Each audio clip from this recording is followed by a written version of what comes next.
Hey guys and welcome back to my YouTube channel. तो आज मैं आप सबके लेके आई हूँ ट्विस्टेड फेट ऑफ लव का एपिसोड।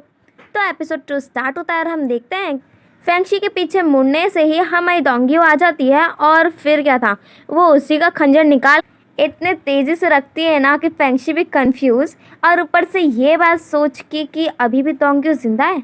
हमारी डोंगियो ये बात को इग्नोर करते हुए कहती है कि फेंगशी, मैंने कहा था ना कि ब्रदर फैंग आज रात को स्विमिंग पोस्ट पे मारे जाएंगे, और वो भी लू यूतोंग के हाथों। अब देख लिया ना तुमने। बट हमारा फेंगशी कंफ्यूज होकर कहता है, पर तुम्हारा जो घाव था वो इतने जल्दी कैसे ठीक हो गया? कौन हो तुम? तो ये बात सुन के हमारी डोंगियो को एक बात याद आती है, जो उसे एरियो की बात याद आती है, जो कह रहा होता है कि तुम्हारी जो बॉडी है, आई मीन तुम्हारी जो सोल है, मतलब तुम तब तक नहीं मरोगी जब तक तुम्हारी ये बांसुरी की जो पावर ये ख़त्म ना हो जाए। और तुम्हें पता है ना कि ये तुम्हें सेफ भी करेगी।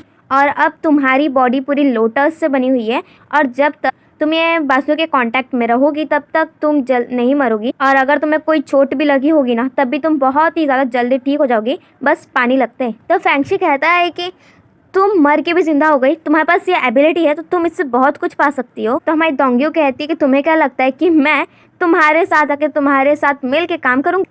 फेंगशी, मैं तुमसे बहुत अलग। तो हमारी डोंगियो फिर से कहती है कि फेंगशी, अगर तुम्हें अभी भी रिग्रेट हो रहा है तभी भी मैं तुम्हें मार के रहूंगी। बट फेंगशी तो रोक लेता है खंजर को। वो कैसे खुद के अंदर वो भी खंजर को आने जल सकता है? ये तो हमें पता चल ही गया कि फेंगशी भी एक मार्शल आर्टिस्ट है, बट वो अपनी मार्शल आर्ट की बात ना किसी को भी नहीं बताया है, मतलब रेयरली किसी को पता है। फिर फेंगशी कहता है कि मैंने तुमसे जो कर्जा लिया है ना, वो मैं तुम्हें वापस ज़रूर करूँगा, पर अभी नहीं।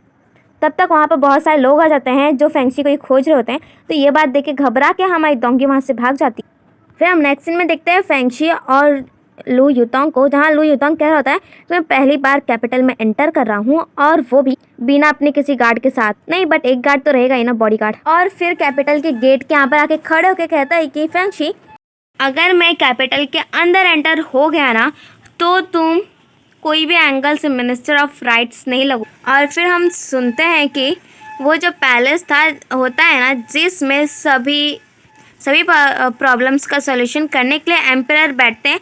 तो जितने भी होंगे उनके अंडर में काम करने वाले, तो वो अपने अपने प्रॉब्लम शेयर करते हैं उनसे। तो वहाँ पर हम सुनते हैं कि वहाँ पर ऐलान होता है कि जहाँ तक हमें पता है कि जो फेंगशी है वो लॉयल है एम्परर के लिए, और वो ये पोस्ट के लिए कैपेबल भी हैं।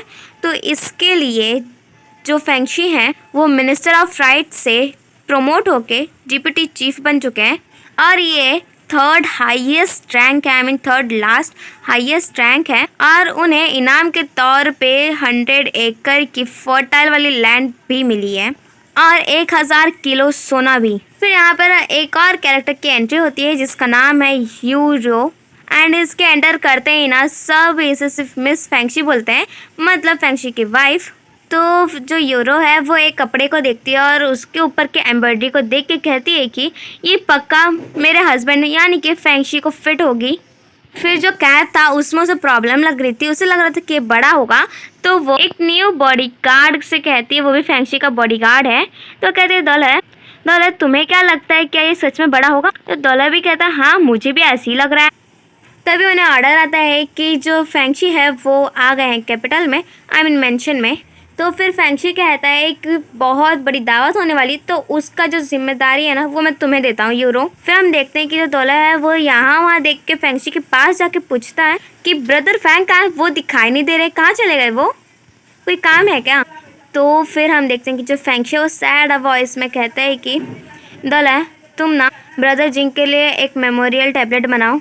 और जिसे सुनकर दौलत एकदम शॉक की ब्रदर फैंग इन्हें क्या हो गया? फिर हम देखते हैं डोंगियो को जो मार्केट में आती है और कहती है ये 8 साल पहले का सीन है, आशा करते हो कि 8 साल बाद यहाँ पर ऐसा कोई भयानक सीन नहीं होगा। और फिर वो अपने आजू बाजू वही वाला सीन याद करती है, बैटलफील्ड वाला, जहाँ हर जगह आग लग गई। और फिर वो खुद का बचपन इमेजिन करती है कि मतलब वो अपने डैड से कह रही होती कि मुझे ये चाहिए, नहीं ये अच्छा नहीं है, मुझे ये। और उन सब बातों को याद करके हमारी डोंगी बहुत ज़्यादा सैड हो रही होती है, आई मीन इमोशनल हो जाती है। फिर हम देखते हैं हमारे फेंगशी को जो बहुत ज़्यादा सैड होता है ऑफ कोर्स ब्रदर जिंग की डेथ की वजह से, और बोलता है कि brother Jing I mean brother Fang, क्या हम लोग साथ में फिर से ड्रिंक करें?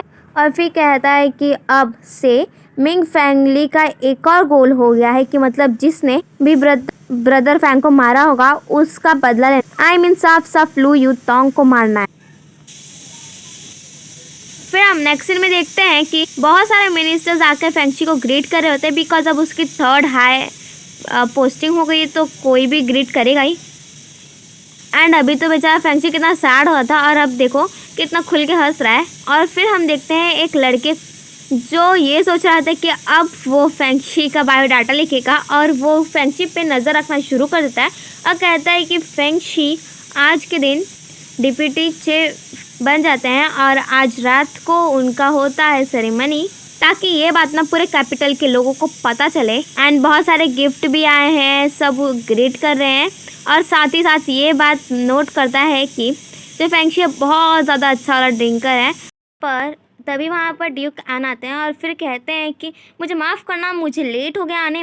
तो फैंक्शी कहते हैं बैठने को, बट वो कहते हैं आपको तो पता ही है ना डिप्टी चीफ कि बिना कोई गिफ्ट दिए मैं यहाँ नहीं बैठ सकता। और उनका गिफ्ट पता है क्या होता है? सोने का मेढक। और जिसे देख के सबके अंदर गॉसिपिंग स्टार्ट हो जाती कि ये सोने का मेढक क्यों लाए हैं।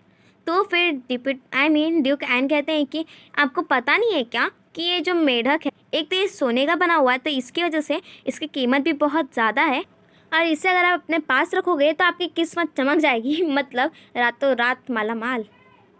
हमारे फैंक्शी का मन तो नहीं होता है उसे रखने का, वैसे गिफ्ट को अजीब वाले, बट तभी भी क्या करें, अब रिस्पेक्ट तो देनी ही पड़ेगी। और वो लड़का फिर से लिखता है कि हमारे ड्यूक एन ने ये सब गिफ्ट में दिया है, मतलब एक मेढक वो भी गिफ्ट में कौन देता है। फिर हम देखते हैं जो फैंक्शी है वो कहता है कि मुझे लगा है कि अभी भी इसमें कुछ गायब। अरे हाँ, इसके लिए तो एक स्पेशल जगह होनी चाहिए ना रखने के लिए, तो इस यहाँ पर ना मैं ईंटें से बनवा, मतलब स्पेशली इसी को रखने के, और वो मेढक के ऊपर रखने के लिए वो एक सोने का टोटोइस मंगाता है। और सबके बीच में गॉसिपिंग ये स्टार्ट हो जाती है कि आपको ऐसा ही लगता कि ये जो कछुआ है ये बिल्कुल हमारे ड्यूक एन जैसे लग रहा है, तो हमारे ड्यूक एन को वहाँ पब्लिक में एम्बेरस होना पड़ता है। तभी हमारे फैंक्शी कहते हैं कि शायद आपको पता नहीं होगा कि मैंने सुना है ना कि जो सोने का टोटोइस है ना, ये कोई भी आने वाले जितनी प्रॉब्लम्स होते हैं बड़े हो या छोटे, ये उससे पहले ही सबको गायब कर देते हैं। पहले से ही सबका इलाज हमारे लिए प्रिपेयर करके रखते हैं ताकि हमें आने के टाइम पे कोई प्रॉब्लम ना हो। तो फैंक्शी पूछता है कि आप बताओ ड्यूक एन, अब आपको कैसा लग रहा है। तो ये बात सुन के हमारे ड्यूक एन वॉज लाइक अब मैं क्या बोलूँ।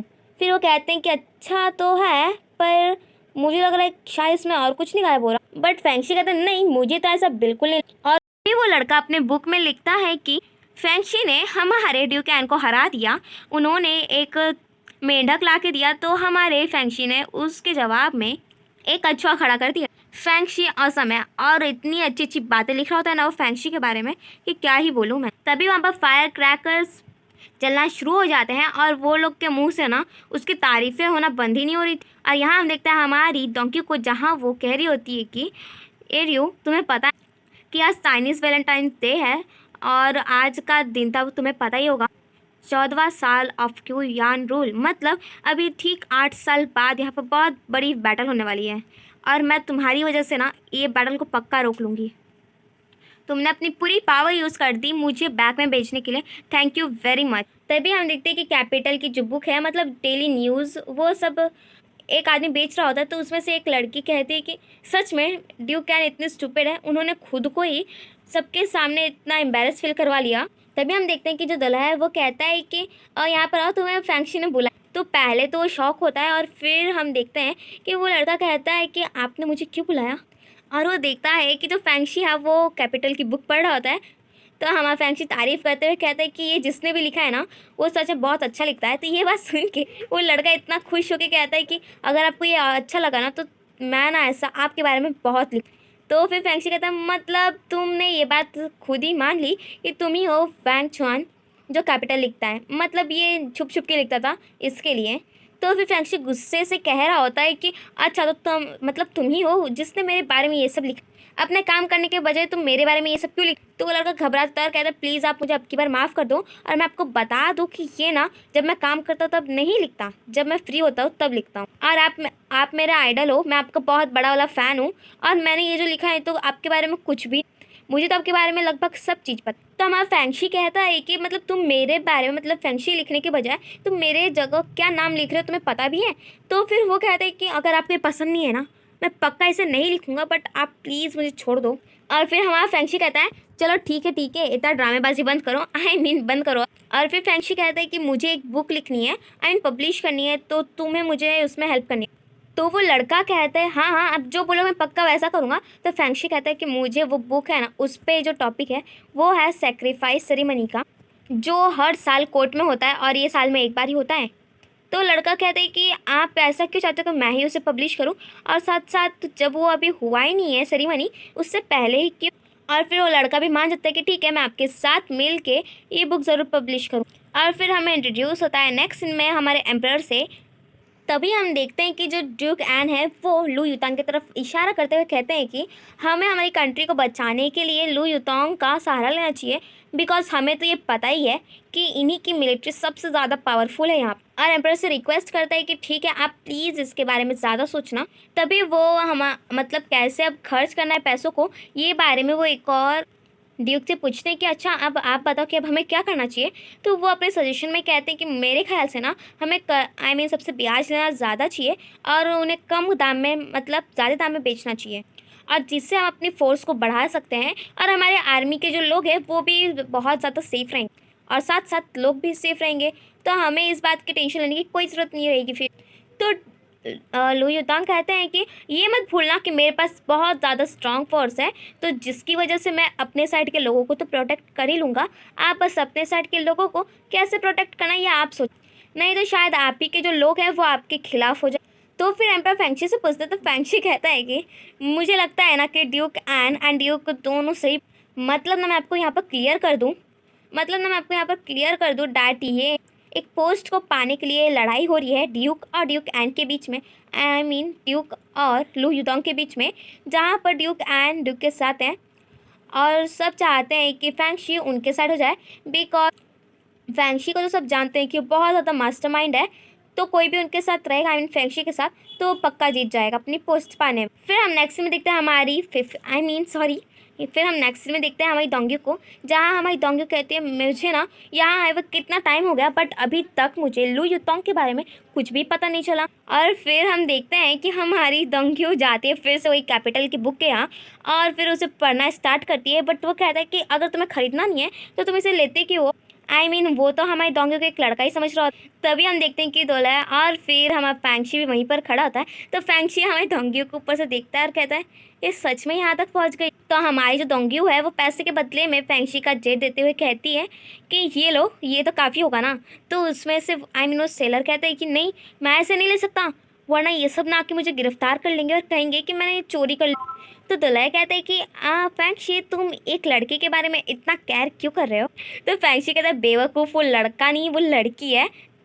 और फिर हमारा फैंक्शी कहता है कि ये ना यहाँ पर लू युतांग को मारने आई। तो दुल्हा कहता है कि तुम फिर इसे यहाँ पर ऐसे कैसे घूमने दे सकते हो भी यहाँ पर। तो फैंक्शी कहता है हाँ मुझे भी लग रहा है कि इससे मुझे अपने मैंशन में बुला ही लेना चाहिए। तभी हमारी आई मीन दोंगे जैसी जा रही होती है तभी उससे आवाज़ आती है कि लू युतांग यहाँ पर आ चुका। और हमारी दोंग्यू की नज़र में फैंक्शी और दुल्हे भी आ जाते कि और वो शौक हो जाती कि ये लोग यहाँ क्या कर। और वो लोग ना लू युतांग को प्रोटेक्ट करने के जितने भी सोल्जर्स हैं वो पूरे एरिया में घूम जाते हैं और कहते हैं कि मतलब वहाँ पर अब कोई नहीं जा सकता। और लू युतांग और उसका बॉडीगार्ड वहाँ से चले जाते हैं फैंक्शी के महल में। तो हमारी दोंग्यू जैसी एंटर करने वाली होती है तो एक गार्ड कहते हैं कि तुम अंदर नहीं जा सकती बिकॉज लू युतांग को कुछ इंपॉर्टेंट बात करनी है फैंक्शी से। तो हमारी दोंग्यू वही जेड इस्तेमाल करती है और कहती है कि मुझे ना फैंक्शी से कुछ इंपॉर्टेंट बात करनी है तो तुम मुझे ऐसे कैसे रोक सकते हो। और वो भी बेचारा भी डर के मारे कहते ठीक है जाओ जाओ। तो फिर हम देखते हैं कि वहाँ पर हमारा फैंक्शी आराम से बैठ के चाय पी रहा होता। तो जैसे ही लू युतांग अंदर तो वो कहते हैं कि आपको पता है ना मौसम कितना गर्म है, आप शांत हो जाओ, आप इतने गुस्से में क्यों लग रहे हैं। जो बात सुन के ना लू युतांग का जो बॉडीगार्ड होता है वो इतने गुस्से से देख रहा होता है कि अभी वो मर्डर कर देगा फैंक्शी का। एंड उसके साथ दलय था ना वो दोनों अपने आँखों में ही वॉर शुरू कर देते हैं। और हमारा दलय बस लाइक अच्छा आके तो तू बता मैं तुझे ना ये पक्का चबा जाऊँगा। तो फिर लू युतांग कहते हैं कि तुमने आज जो कोर्ट में हम दोनों की साइड ली इसका क्या कारण है ये बता।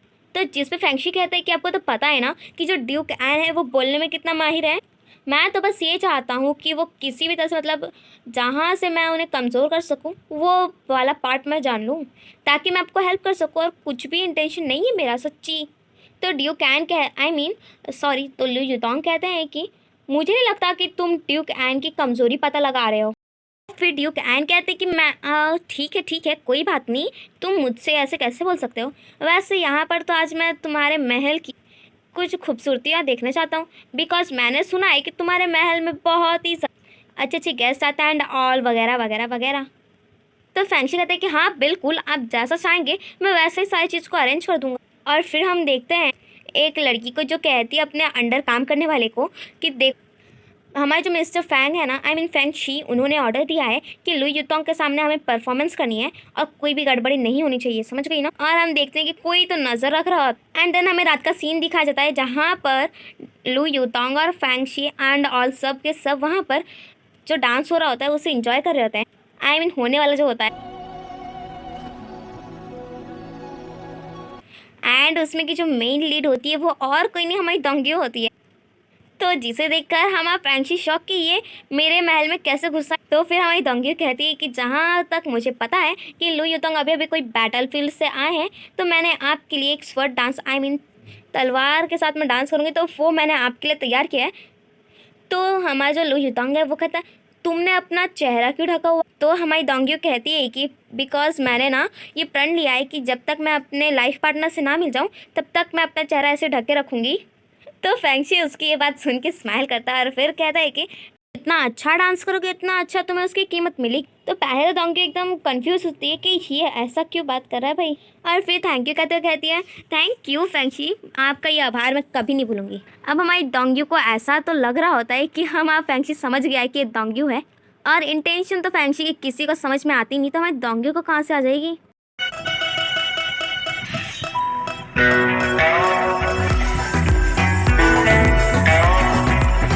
एंड हमारी दोंगी धीरे धीरे डांस करते हुए लू युतोंग के पास जा रही होती ताकि वो मार, और उसकी कुछ इंटेंशन तो कुछ हद तक वो बॉडीगार्ड भी समझ जा एंड तलवार रेडी कर देता है हमारी दोंगियों को मारने के लिए।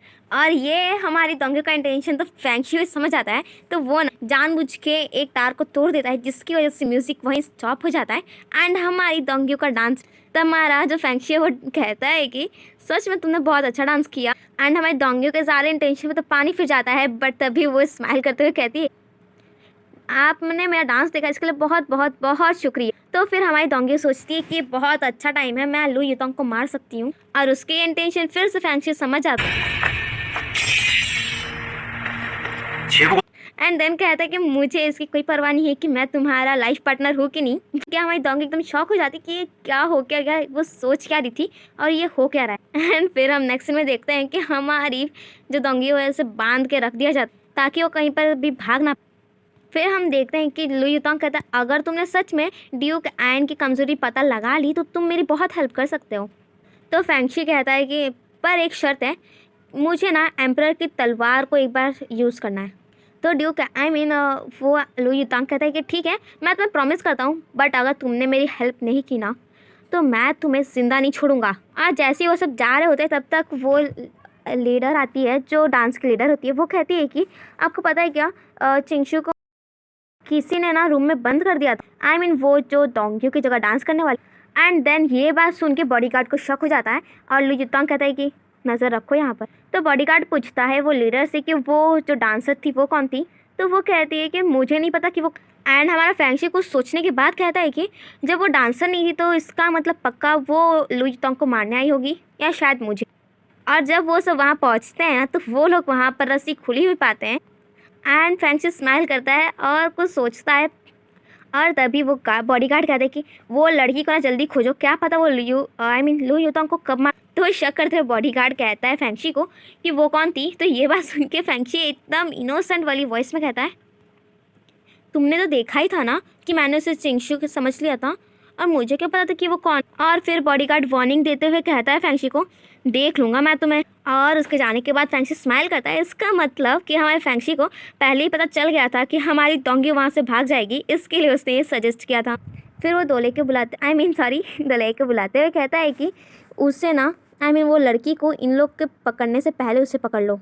तो वो कहता है कि ये मेरा जो मैंशन है ये तो पूरी तरीके से लू युतोंग के गार्ड्स ने इसे कवर कर रखा है, तो मतलब तुम पक्का यहीं कहीं हो। तभी उसे फिर से बांसुरी की आवाज़ सुनाई देती है, जो सिर्फ और सिर्फ फेंगशी और डोंग्यू को ही सुनाई देती है। एंड जैसे वो रूम में जाता है तो वहाँ पर एक लड़की बेहोश होती है, तो उसे लगता है कि ये और कोई नहीं हमारी डोंग्यू है। बट हमारी डोंग्यू तो उसको डायरेक्टली तलवार से हिट करती है, बट वो तो पकड़ ही लेती है। एंड पता नहीं हमारी डोंग्यू पे क्या असर करता है कि वो थोड़ा सा धीरे धीरे बेहोश होने लगती है, जिसे देख हमारा फैंसी शॉक हो जाता है कि मतलब थोड़ा सा भी यहाँ वहाँ होता है ना तो डायरेक्टली तो ना उसकी जान ही निकल जाती। बट हमारी डोंग्यू को तो ये सब समझ में नहीं आता, उससे तो ऐसा लग रहा था जैसे वो अभी बेहोश हो जाएगी।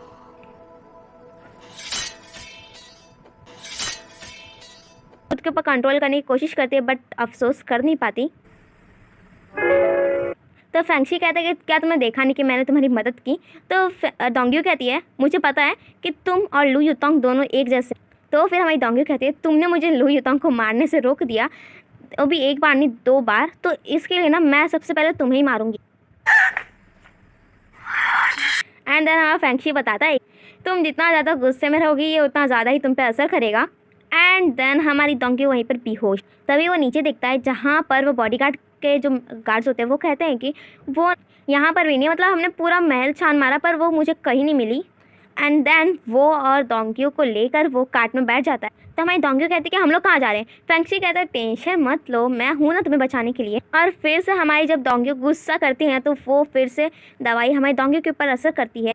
तो फिर हमारी डोंगियो कहती है कि तुम मुझे मार ही दो, नहीं तो तुम जाने ही दो, वरना मैं तुम्हें मार दूंगी। तो फिर वो कहते हैं कि तुम वैसे मारना क्यों चाहती हो। तो हमारी डोंगियो कहती है बिकॉज जो लू युतोंग है ना वो आने वाले टाइम में बहुत बड़ा वाला प्रॉब्लम क्रिएट करे। तो फेंगशी कहता है मुझे माफ़ करना बट मैं तुम्हारी बात समझ नहीं पा रहा। तो ये बात सुन के हमारी डोंगियो कहती है हाँ समझ भी नहीं पाओगे, बिकॉज वो तो तुम्हें लास्ट में खुद ही मार देगा। और उसके बाद कहती है कि लू युतोंग ना हमारे लोगों के लिए बहुत बड़ी प्रॉब्लम क्रिएट करने वाला है और यही रीज़न काफ़ी है लू युतोंग को मार। तभी वहाँ पर बॉडी गार्ड जाते हैं अपने गार्ड्स के साथ। तो दुल्हे कहता है कि फेंगशी तुम्हें पता है फिर से वो लोग आ। एंड हमारी जो डोंग्यू है वो तो हमारे फेंगशी को काटने लगती है उसके अंदर ही। तो फेंगशी कहता है कि तुम सच में इमोर्टल हो, आई मीन तुम्हें कोई नहीं मार सकता। तो सुनो, तुम जितना ही मारने की कोशिश करोगे ना लू युतोंग को, वो तुम्हें उतना ही मारेगा। आई मीन वो तुम्हें उतना ही सर्च करेगा और तुम्हारे लिए प्रॉब्लम कुछ ज़्यादा ही बढ़ जाएगी। तो बाहर से दुल्हे कहता है ये बॉडीगार्ड को कि तुम्हें पता नहीं है क्या कि ये फेंगशी की कैरेज है, तो तुम इसे कैसे रोक सकते। तो बॉडीगार्ड कहता है तुम मुझे मत फोर्स करो कि मैं तुम्हारे साथ अभी यहाँ पर लड़ाई करने लगूँ। एंड देन जैसे हमारा वो बॉडीगार्ड खोलता है ना कि मतलब क्या हो रहा है, मतलब फेंगशी के साथ कहीं वो लड़की तो फिर हमारा फेंगशी कहता है कि आपको पता नहीं है क्या कि मेरे वाइफ मुझे गुस्से में यहाँ पर मिलने आई थी और कुछ नहीं। एंड ना चाहते हुए वो बॉडीगार्ड को वहाँ पर से फेंगशी को जाने देना पड़ता। तो फिर हमारी जो डोंग्यू है वो मारने वाली होती है, बट तभी हमारा फेंगशी कहता है कि मैंने तुम्हारी जान बचाई और तुम अब भी मुझे मारना चाहती हो।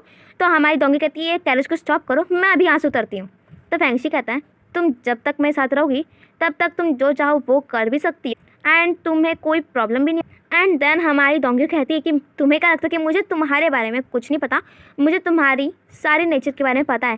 डैट तुम बहुत ही ज़्यादा मास्टरमाइंड प्लेयर हो और ये हिस्ट्री में पहले से रिकॉर्ड हो चुका, और मैं तुम्हारे साथ कैसे रह सकती हूँ बिकॉज तुम पे तो कोई भरोसा ही नहीं कर सकता। तो तुम्हें क्या लगता है कि मैं तुम पे भरोसा करूँगी।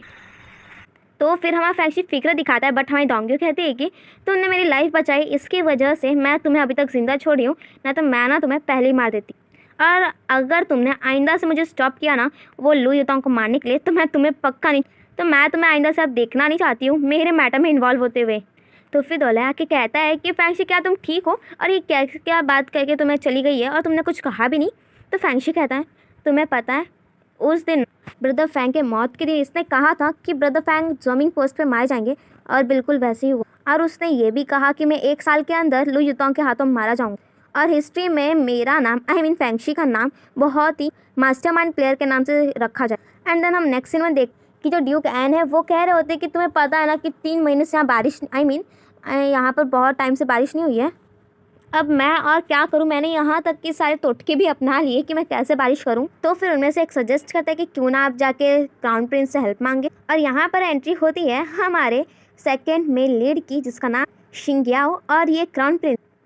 और इसी के साथ हमारा episode 2 of Twisted Fate of Love का यहीं पर खत्म। Thank you, bye bye.